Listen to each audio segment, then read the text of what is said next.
정부가 마침내 일본을 세계무역기구 WTO에 제소했습니다. 일본이 반도체 핵심 소재 3개 품목에 대해서 수출을 제한한 지 69일 만인데요. 정부는 우리가 이길 가능성이 높다고 보고 있지만 결론이 날 때까지 짧아야 2년 정도 걸릴 것으로 보입니다. 보도에 김경호 기자입니다. 우리 정부가 WTO 제소장에 적시한 일본의 규정 위반은 크게 3가지입니다. 수출 규제 대상으로 한국만 특정한 것, WTO의 근본 원칙인 차별 금지 의무를 위반한 것이며 수출 절차를 까다롭게 바꾼 것, 수출 제한 조치 금지 의무에 어긋나고 정치적인 이유로 교역을 제한한 것, 무역 규정을 일관되고 공정, 합리적으로 운영해야 하는 의무에 저촉된다는 것입니다.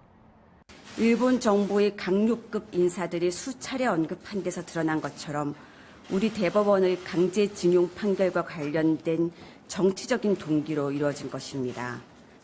정부는 2달여간의 법률 검토로 승산이 높다는 결론을 내린 것으로 전해졌습니다.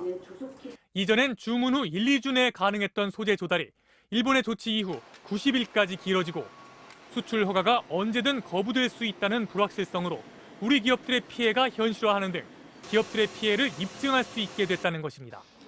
또 일본 정부가 내세운 안보상의 이유를 WTO가 실제로 인정한 경우가 러시아와 우크라이나 간 분쟁 한 번뿐이었고 이마저도 무력 충돌로 인명피해까지 발생한 예외적 상황이었다는 점에서 이번에 적용되기는 어렵다는 분석입니다.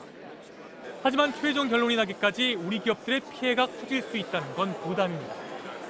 제소 이후 양자 협의를 거쳐 1심 결론이 나올 때까지 짧아도 2년, 또 분쟁에서 패한 국가가 상소할 경우 3년 이상 걸릴 수도 있습니다.